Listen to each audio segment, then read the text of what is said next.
Pandemic. At TT Post, JTUM support the postal workers in their call for the permanent appointment of the temporary delivery officers into vacant positions. These workers have been working in vacant positions since 2014. These vacant positions are in accordance with cabinet-approved organization structure for TT Post. Additionally, these categories of workers have been working since the start of COVID-19 as essential workers and performing the same duty as permanent workers. JTUM demands that these workers be made permanent. It is only fair.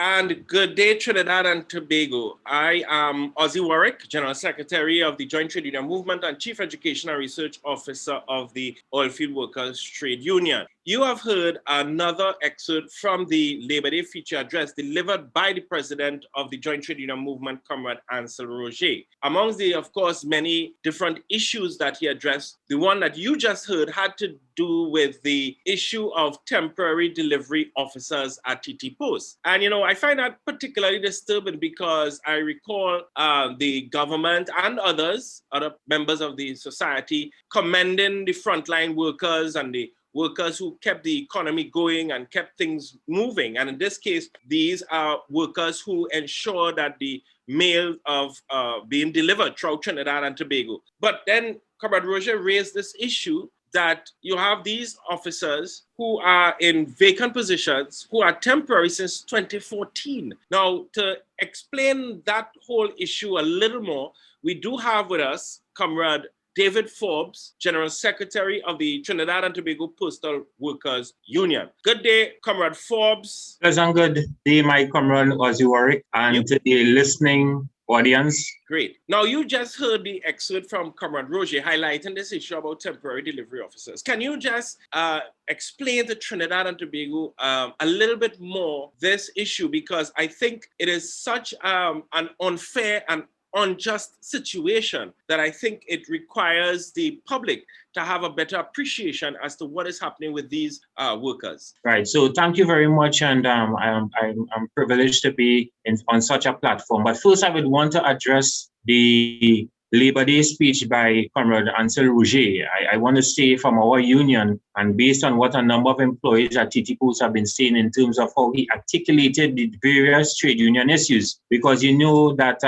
this year's Labor Day was different in terms of the restrictions that were posed, etc. So therefore, you know, we would have had to take different ways and means of articulating and addressing workers' concerns across Trinidad and Tobago. So I want to congratulate the comrade for his performance in terms of addressing workers' issue. The issue of temporary workers at TT Post, delivery officers, the normal man and woman you will see on the street on a daily basis delivering to different households throughout the countries, is definitely a problem in terms of the temporary category. I say temporary category, and you would have quite rightly said that it has been since 2014. We haven't seen the addressing of filling of vacancies in that particular area of the organization. TT Post has an organizational structure that caters for delivery officers. And what has been happening over time, that inside of that approved cabinet organizational structure of 2007 by the government, there has been other positions at a higher level which were being filled upward. But what we found happening, that there's this vacuum at the bottom in terms of the structure, the delivery officers, where those temporary workers who we are specifically treating with here have not been given their rightful place of position to say in terms of they being appointed in those positions on a permanent basis. So there was a procrastination to fill those vacancies, and the union have been behind the management from time to time in various non-crisis meetings, etc., and other by meetings to have same done. We even met with the last board of directors, right, chaired by one Sister Eula Rogers, who would have also indicated at business plan sessions the issue of how the companies go, the corporation is going to be efficient. And with that efficiency, it requires that you have the required staffing in order to service the public. So when you hear the public have been complaining about the slowness in or timely delivery of their mail, that is one of the problems that were causing the whole question of being efficient in the area of delivering on a timely basis or on a daily basis. So they have not been fulfilling the universal service obligation of Trinidad and Tobago. That is to say that within the requirements of fulfilling a USO, you have to have all the necessaries in order to do it. And that is one of the problems. So these temporary workers have been working in these positions for 7 and going on to 8 years in some instances. And they have not been given their tenure of employment in a particular way that will also encompass they having a better way of life, a different livelihood. And I'm saying that to say that these workers have been suffering a hardship of even going to the bank or to any institution to acquire mortgages, loans, because of their pay slip saying that it's a temporary slip that they have. And also with that, you have the question of whilst working in a vacant position, they are under pressure when it comes to the whole question of being placed in a position where when they attain the permanent position, how the vacant period would be incorporated into their pension period, right? So that is a critical point in regards to this. And that is a question we have been asking the management, that when they fill those vacancies, which we expect them to do, right, that how this is going to impact on the workers' pension and leave. Yeah, so when they leave TT Post, let's say 33 and a third years, on the 33 and a third is going to impact and relate as it relates to their service in a temporary capacity. So we are calling for the those workers to be retroactively appointed from the date the vacancy would have existed, because your cabinet approved would have catered for a certain amount. That whilst you are in that exercise, the whole question of understanding what your collective agreement would have said as it relates to filling a vacancy within 2 months of the vacancy becoming existing. The company has been in a violation of same, notwithstanding that we have been trying to have bilateral discussions in order to resolve that critical issue. So from that standpoint, yes, these workers are impacted negatively. And at our level, and even at the joint trade union movement level, and at Labor Day last year, and at May Day of this year, we would have been calling for those officers to be so appointed.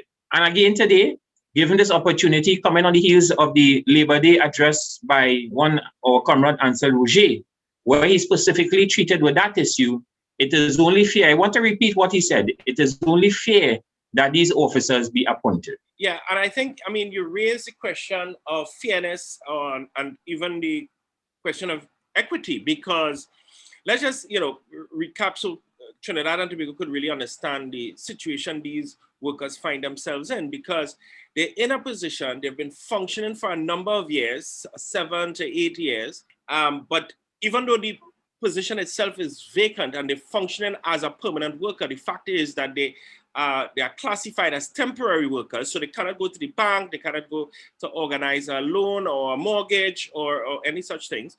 There also is going to also impact on their pension. It's going to impact on their pension, because how do you treat with that 7 to 8 years, right? How do you, would that be counted to their pension? And then you raise this question of other positions, the positions higher up, they are being taken care of. And we'll come back to that, right? This deep inequity in Trinidad and Tobago. So they are being taken care of, but the ordinary man and woman who we just see in the sun, in the rain, delivering mail, they are being treated differently. And that is also impacting on what you call the universal service obligation of TT Post to the public. So I think you raise some really fundamental issues there. Yes, definitely. Now, I want to go, because even as these workers are being treated in such an unfair manner, you have the line minister of public utilities, making certain public utterances, which really is disrespectful, not just to the unions, but also to the workers that the unions represent. And who are these workers? These are ordinary citizens struggling every day to make ends meet. How do you respond to the utterances of the Minister of Public Utilities? Well, I would go back as recent as the WASA issue. I would have seen via newspaper article that the minister, given what the newspaper was saying, made a statement that trade unionists are self-serving. We take high umbrage to that because of the fact that we know how hard we work on a daily basis, even in a pandemic, to ensure that employers are adhering to collective agreements and treating with the whole question of workers' rights in particular. And to hear the minister make a statement like that, a young minister who I'm sure a lot of young UE attendees would be aspiring to in terms of the political arena, would look at how this young minister is treating with the question of understanding his area. And when a minister is given a particular guideline in how to operate as a minister of public utilities in this case, we were expecting that his advisors and within himself, that when he makes statements, those statements must be articulated from a point of view and facts. It is not a fact that trade unionists are self-serving. Whatever issue you may have with any particular person or group has to come from a factual point other than broad basins across the board and ostracize other persons who are trade unionists in Trinidad and Tobago. So I want to make that first point that we are not happy with that statement, and we are calling for him to apologize. I mean, you know, sometimes they think that things pass by, but it is reminded fresh in our minds when they make statements as what he would have done. So the minister has to understand that workers are under tremendous pressure at this point in time, especially essential workers who are out there on a daily basis, risking their lives to save Trinidad and Tobago and ensure that the economy is going in a particular way. And of course, the whole question of their salaries, where are we at this point in time? I know a lot of people in Trinidad and Tobago always think that, you know, when they hear trade unionists or trade unions, we are talking about money. There's so many different things that goes on in the background that a lot of people are not educated about. And notwithstanding on your program, Comrade Ozzi Warwick, and other programs by other comrades, we try on our daily times to impress upon them to understand, that is the public, what are the other intricacies and the other things that goes on in labor, and how we treat with the government policies, how we treat with workers' policies, and a general standpoint, health and safety in Trinidad and Tobago. So it is true that we have been doing what we are supposed to do in the labor movement, treating with workers' issues. And the question of salaries, we like to take, for instance, in the postal sector, we have not had an increase in salaries since 2014. We had a job evaluation exercise done in 2010. The job evaluators would have arrived at a consensus as to the percentage increases to be applied to the workers' salaries at TT Post. And today in 2021, that has not been implemented. There were some anomalies to be addressed, which was addressed by both the employer, the union, and of course, recommendations from the recommenders of the exercise, the evaluators, that is. So today we are still living on outdated salaries. And there's this issue of allowances that are outstanding since 2007. And we have also seen that in Trinidad and Tobago, workers are complaining in different spheres, whether it's in the private or public sector, that their allowances are being impacted or interfered with, right? That is the property of a worker. Allowances is the property of a worker. It was negotiated between the parties, the management and the union, wherever you have RMUs. And we are seeing that it has been interfered with in a particular way, where we are seeing deferred payments and all of that. Those little, what we would call meager allowances, because of how far back we have had increases and that kind of thing, not improving, the government have not improved it, especially postal workers' allowances since then, has been impacted in some way. One month the corporation can't pay, they're saying they don't have enough money, and it goes to the question of when you get subvention from the government to treat with government salaries for workers, there's a specific amount that is allocated for that.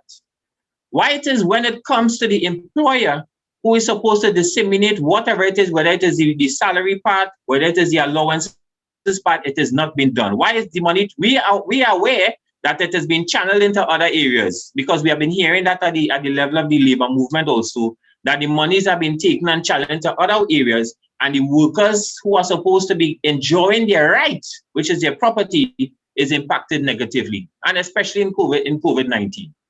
Why it is that we are seeing that government ministers are still enjoying all their perks in a COVID-19 situation, and the normal worker, the normal layman, their salaries and their allowances is being deferred and impacted in a negative way? Why is that? It is the unfairness and equity that you spoke of generally a while ago that is not sitting well with workers in Trinidad and Tobago as we speak. So that is why we say that when government officials, whether it be in opposition or in government, go to parliament, they are supposed to be articulating the issues of the worker as it is supposed to be articulated as per the issues. We have a general issue of COVID-19, the impact of COVID-19, right? And how it is impacting the livelihoods of workers in general and other persons, because this goes way beyond the worker himself. It goes to the homes. So when a worker is impacted in a negative way, how will it impact on the livelihood of the children and the wife or the husband, as the case may be, right? And we are saying that we are not happy with what we have been seeing by the parliamentarians. Even in the past few weeks, you are seeing their behaviors in parliament as it relates to treating with the general issues for John public. People are very much dissatisfied with the whole question of how their business is being treated in the parliament. It is time that they sit down and be men and women who will be given a job to do. And I want to single out the Prime Minister and the opposition leader, because they are supposed to be setting the examples, and they are putting the Speaker of the House under a lot of pressure by their utterances on both sides. What does she do in situations like this? And I think she shouldn't just be looking at putting out the opposition members, but also look at putting out those who are in government, because they have a judicial responsibility to the people of Trinidad and Tobago to behave in a particular way while they're in the parliament. But centric to the position of the Minister of Public Utilities, that in itself is why I would have gone down this road to explain the behavior of ministers and parliamentarians on a whole, because of how the minister would have been making his statements. And it's not the first time he would have made statements like this. He would have made statements like that in other instances where the public business is concerned. And I said earlier on that there are young people paying attention to him as a young minister, right? And if this is the way he has started and intends to go, well then, heaven help us. I hope that the other young budding politicians do not take that type of behavior to go into when they want to be a politician. So basically, I would say that as that issue addresses the minister's statement, and we are calling for him to apologize to trade unionists on a whole, because we took full umbrage to it. Well, yes, and I think it's to trade unionists and workers, because he made a very generalized statement, and that coming from a person who is holding high public office is very disturbing. It shows a complete lack of understanding of our own history, our heritage, what gave rise to the modern Trinidad and Tobago state, which he is enjoying as a high public officer, right? As a government minister, as a member of parliament. So it's also tied into this question of inequity, because what is more self-serving, and this is what I would say to the Minister of Public Utilities, what is more self-serving than sitting in your office, and this is, I'm making a generalized statement here now, because he made a generalized statement, where parliamentarians are continuing to enjoy the perks of office, whilst at the same time taking away small allowances, pittance, which is going a long way for many working families across Trinidad and Tobago. What is more self-serving than enjoying your status as a minister or a member of parliament or a member of the Senate, and at the same time have workers working in temporary position for 7 and 8 years unable to go and even take out a small loan to maybe fix a little dwelling, or to take out a small mortgage to purchase a little dwelling, or to purchase a small vehicle for the family, etc. I mean, what is more self-serving than that? Yeah. And I think we have to confront leaders who make these statements. It's like the other minister who's talk about people being greedy. You know, in other countries, that statement, even if it was made in private and caught on tape, that person, Yes. that minister would have to resign in a normal country Yes. immediately, because you don't talk about your citizens in that way. All right. So you have one minister saying trade unionists are self-serving, as these trade unionists fight to ensure that their members and the workers get their just due. Yes. And then you have another minister, same government, talking about our citizens being greedy. I mean, how do you, as we begin to close off this segment, because you raise such fundamental issues, how do you really say, how do you, or what would you say to Trinidad and Tobago has to be the way forward to address these levels of inequity, injustice, and unfairness? I would say to the people of Trinidad and Tobago and workers by extension that under our constitution, we have an electoral process. And in that electoral process, and as per the constitution, those who are aspiring to be office holders should understand how critical and important it is to adhere to the constitution of the land, which is speak about equity and fairness and all of that. And it must be understood that when these parliamentarians or when these politicians go into office, they have to understand that they are to be serving the people of Trinidad and Tobago, and by extension, serving workers, because there's no other people to turn the wheels of this economy, and it has been proven that workers have turned the wheels of this economy. And in a pandemic and coming and post the pandemic, we are going to see workers turning the wheels of the economy. So it is critical to understand from a general standpoint that politicians themselves, as you said, going forward, they need to retreat, redress, and set examples for a situation that we are already in, even as it goes at the heart of crime. So we need to examine the way we do things as a country. And of course, I know the president has so much powers. However, we need to hear from the president a little more, especially in terms of what we've been experiencing over the past few weeks in terms of the politicians' behaviors. So it is imperative and important as we go forward as a country that we do it in the best interests of the people, in the best interests of our children.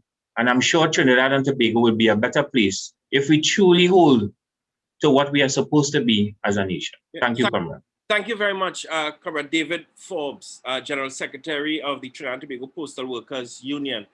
I would just like to take the opportunity, Comrade Forbes, through you and your union, to express our gratitude from the labor movement to our postal workers. Our postal workers work in sun, rain, regardless of what, to ensure that they provide a service to this country, to ensure that we get our mail.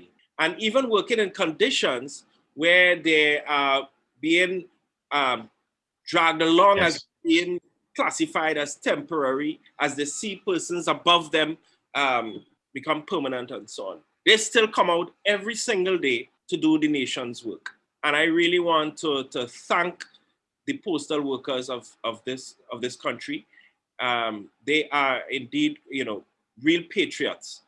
And I want to thank you and your union for continuing to press to ensure that we at least reach to a level of universal service across the board in terms of efficiency, and that you as well continue to fight to close the gap, the inequitable gap that exists. So thank you, Comrade Forbes, for joining us here today.